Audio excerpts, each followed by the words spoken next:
Now we will be going into our first discussion of the day. Now, cries over alleged exploitation of healthcare in Nigeria, of hospitals, private hospitals in Nigeria, is increasing as a result of the increase in the cost of healthcare, access in Nigeria. And we have in the studio the former Executive Secretary, NHIS, Usman Yusuf, Professor Usman Yusuf, to spotlight, this conversation. A lot of concern is being raised, but before we talk about the whole rise in the cost of healthcare in Nigeria, let's get your thoughts about one of the stories that we looked at about the skepticism of some Nigerians from taking the COVID-19 vaccine and all of that. Right. So this is very, very important. I've had people say, oh, it does this, it does this, it does this. That's not true. I'm a physician. This is 39 years going to 40. All my family and my 80-year-old mother-in-law living with us have gotten it. So, and people say, oh, there are people that have gotten the vaccine and they still passed away. And they bring you example of recently General Colin Powell. General Colin Powell, if people don't know, he had other medical illnesses too. He had multiple myeloma.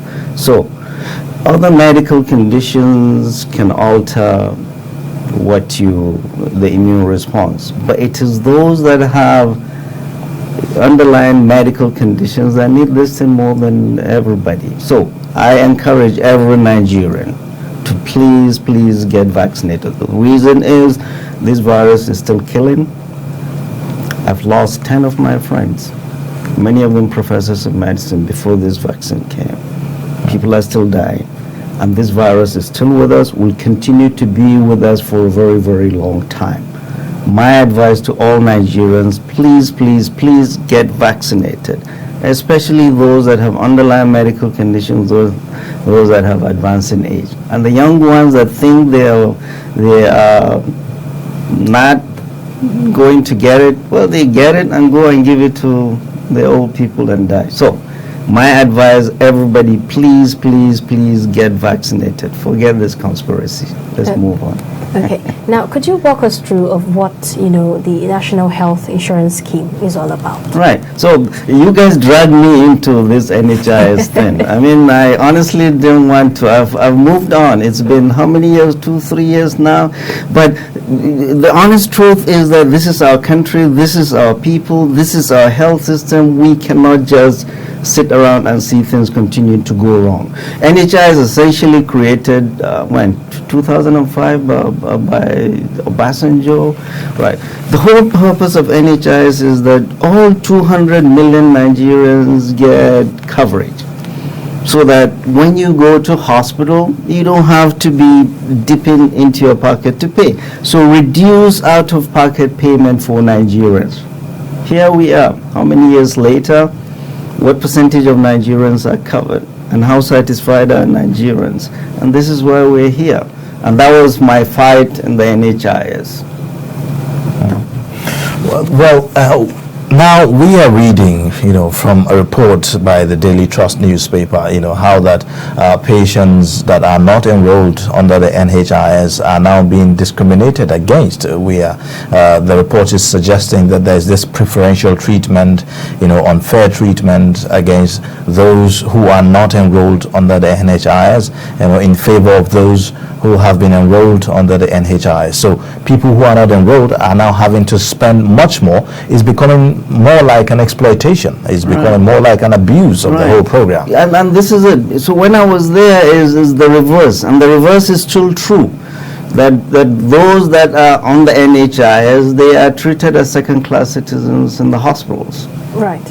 And that was why during my time I posted desk officers in all hospitals, all major hospitals, that if a patient goes to an area and they say, oh, it's not covered in the NHIS, by the NHIS, he comes back to the desk officer and the desk officer fights for him. So hospitals play fast and they don't, the whole system is messed up. And this was part of the fight. We needed to shake the tree and make things from the NHIS, and I admitted, I was the very first to admit, we are the regulators in the NHIS, but we're not doing as good a job as we should be doing. Keeping an eye on the HMOs, keeping an eye on the hospital, and keeping an eye on the patients too, because there's a lot of corruption too, or patients. I mean, these are Nigerians. So a patient will be covered. NHIS goes to hospital. They say, oh, they will give you a substandard. Oh, you're not entitled to see a consultant. And this is not true. People need to get educated about their coverage in the NHIS. And the NHIS, as a regulator, we needed to do a good job to regulate ourselves, look inwards. And I was the first to admit our problem was, the problem of the NHIS essentially was the NHIS, because we were not being good regulators. We needed to look at, we were in bed with the bad guys, the HMOs and everybody else. So we needed to look at ourselves and cleanse ourselves. We needed to look at the biggest bad guys are the HMOs. We give them money to give hospitals.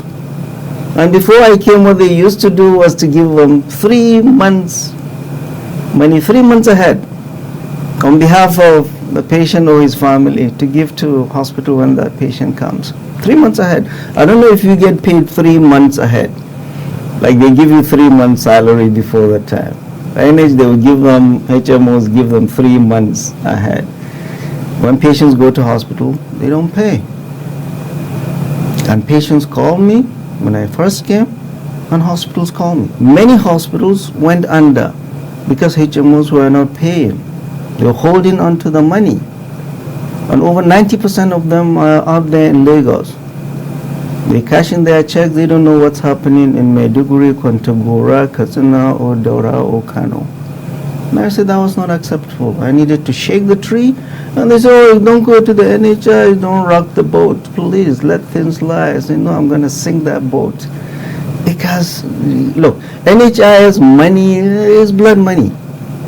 It's money meant to pay for people when they go to a hospital. And of all the agencies in this country, NHIS has the potential to make an impactful difference in the lives of our people. Now, would you say that the NHIS has enough funding to really take on its mandate, as required by the Act setting it up? Trust me, funding is not the problem, but misuse of the money is the issue. My fight in the NHIS was public. I mean, everybody knew. I mean, it's no secret. Daily Trust was in the trenches with me. It's enough money. It's enough money to, you see, NHIS sustains almost all hospitals in this country. The money we give to teaching hospitals, the money NHIS gives to teaching hospitals every month is more than the money they get from the federal subvention. So money is not the problem, it's just how the money is being managed. You take money, they're supposed to go to hospitals, you give to some contractors called HMOs that don't give the money to the hospitals. And many hospitals are going under. So unless you shake the system, and there are a lot of interest groups. Okay. Now, a lot of years down the line after the setting up, we are talking about barely maybe 1% of the population captured under this NHIS thing. Is it a problem of lack of awareness, or people who don't just like enrolling into the program? No. So you see, I really, my wife says, forget this NHIS, let's move on. But you guys keep sucking me into talking NHIS. So when I first came, they would give you numbers. When I first came, never done this office work, so I needed to know what's all this NHIS about. I would take Ghana Must Go Home and learn stuff. 3 months I knew what it was all about. And then I realized what the problem is. NHIS, the regulator, give money to HMOs that are supposed to disburse to hospitals on behalf of patients. Many of these hospitals, many of these HMOs, their licenses had expired 2-3 years before I came. So we're dealing with unlicensed, unregistered entities, giving them people's money 3 months ahead. What do they do with the money, I ask? They don't give. Or they use that money as collateral to get money from the bank. They invest that money. All sorts of shenanigans. Okay, so is this why we see a scenario where you go to the hospital and then you are asked, are you under NHIS? And then you say yes. And then the kind of treatment, you get. Some are given substandard drugs, some are given, some kind of I don't care attitude. Is this the reason why we see a lot of that happening? Right, because you don't have people advocating for them. And the drugs they call substandard are generic. So when I go to a pharmacy to buy antibiotics for my daughter, I say Ampiclox. So I tell them I want branded Ampiclox, because generic will cost 1,000, right. Branded will cost maybe 100, but they are the same. And people call them substandard. They are not substandard. And generic, branded generic are okay. They are good.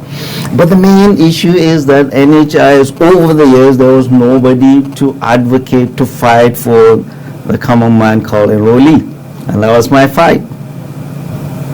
NHIS was meant for enrollees. But everybody was, from the ministry to the House, to the Senate, to HMOs, to everybody was just saying how much we can get out of this ATM. Nobody cared.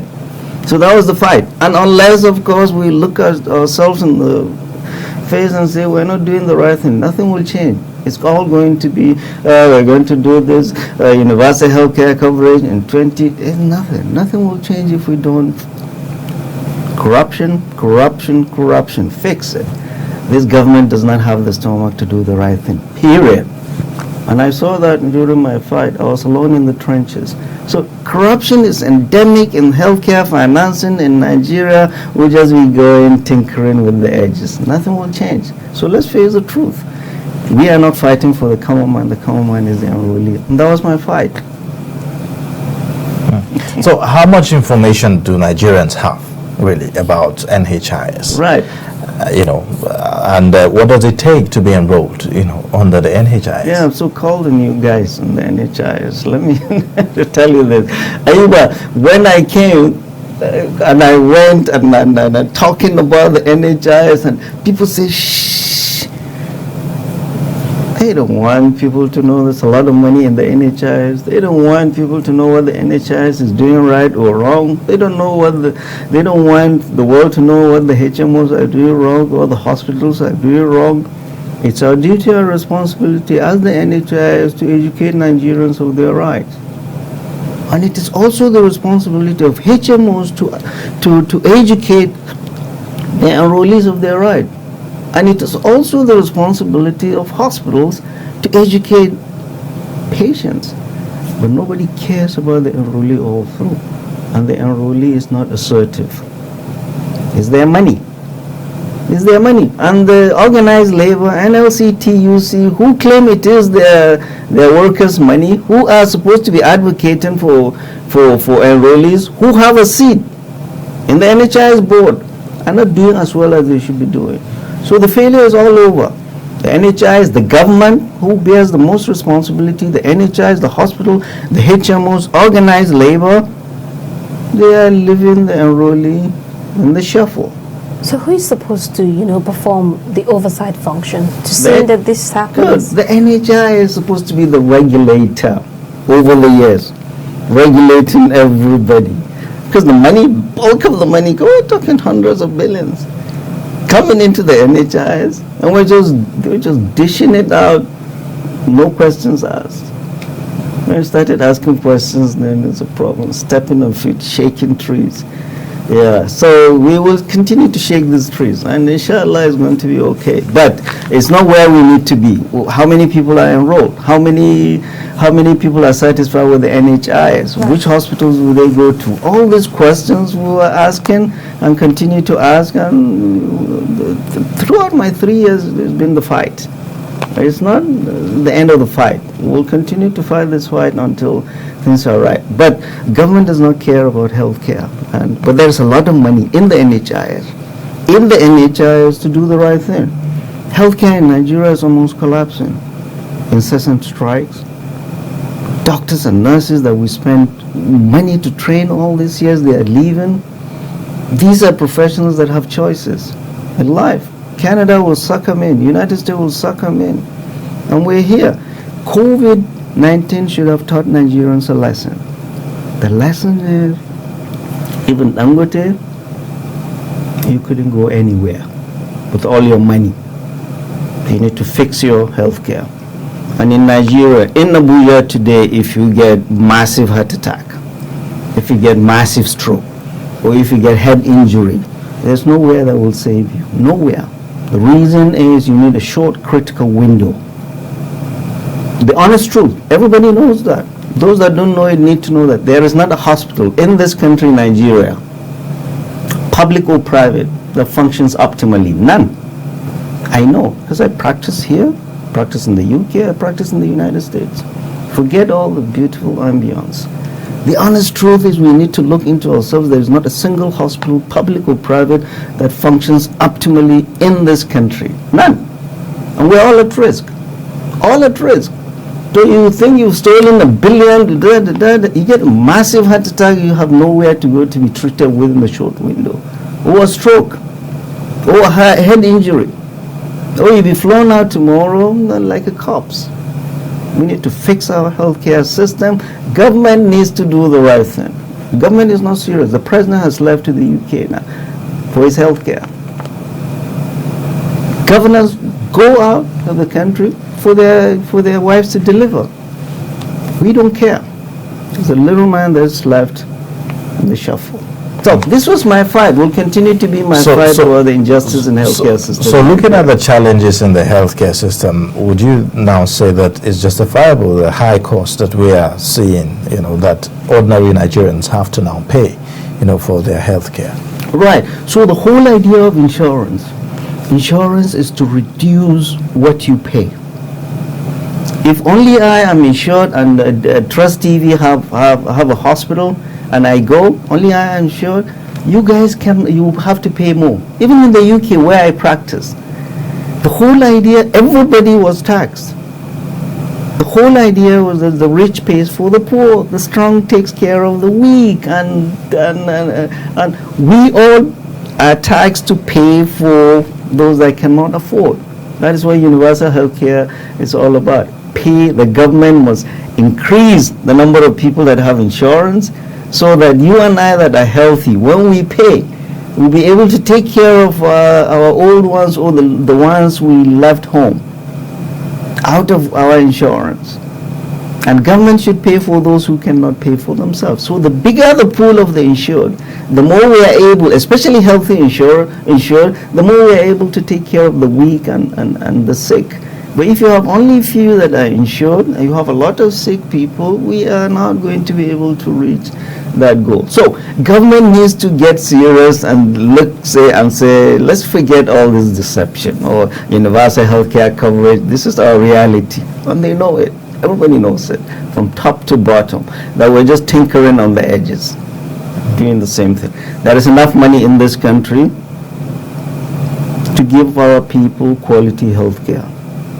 Wherever I practice, in the United States, in the UK, you find the best doctors there, my fellow Nigerians. We have enough quality human resource in this country, but we're pushing them out. For what? For silly things like, what do they call it? Hazard allowance and all that. What is it? How much does it take a governor to fly from all these places? Take care of the professionals who take care of your healthcare system. So, government from federal to state do not take health care of their people seriously. It's not their priority. This is the honest truth. All right. Now, earlier we talked about COVID-19, and the NLC is kicking, about this compulsory COVID-19 for civil servants and all of that. Is that really necessary for us to go that route, talking about, compulsory COVID-19 vaccination? Right. So, I mean, the ministry or the government should have done better reach out, better schmoozing of labor union, educating people why it is important to do that. Daily Trust can say, if you don't come, because it's a private company, you don't get immunized, you're not coming into this business. It's up to you to do that. So the federal government should have connected with labor union, organized labor, and educate them more and get them to help the government to get the people to do that. You can't you can't make people do things compulsorily. That's when people revolt. So the way to do it should have been better. But my advice, my call to all Nigerians, that please, please, please, and please get vaccinated. Because the more we get vaccinated, the shorter this virus remains with us. People are still dying. I know I've lost dear friends, physicians, the best among us from this disease. People are still continuing to die. And the virus will be here with us forever unless we all get vaccinated. All of us get vaccinated. And if you don't get vaccinated, you're not traveling anywhere.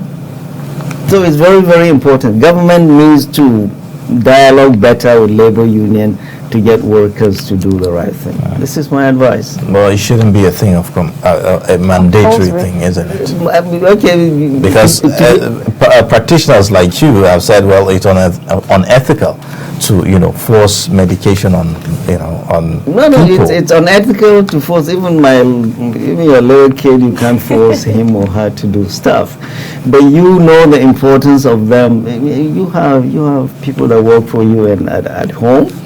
You can't force your houseboy or house girl, you must take this vaccination, but you convince them, tell them that if they say they don't want to, the option is you let them go. So the messaging should be different. We are all in this mess together. This is the message. We're all in this mess together. The more of us get vaccinated, the better and well protected our society becomes. So messaging must continue. There's not going to be anything by force, military. No. Okay. Well, very interesting conversation. We must thank you so much for coming on the show this morning. We look forward to having you again on the show. Thank you. Thank you so Don't much. talk to me about NHIS again. I'm done. All right. Well, thank you so much. We've been speaking with Professor Usman Yusuf, the former Executive Secretary of the National Health Insurance Agency, NHIS, talking to us about the recent concerns about rising the cost of healthcare services in Nigeria and alleged exploitation of private hospitals, on non-NHIS patients and all of that. Thank you so much again for coming. Thank you for having me. All Thank right. you.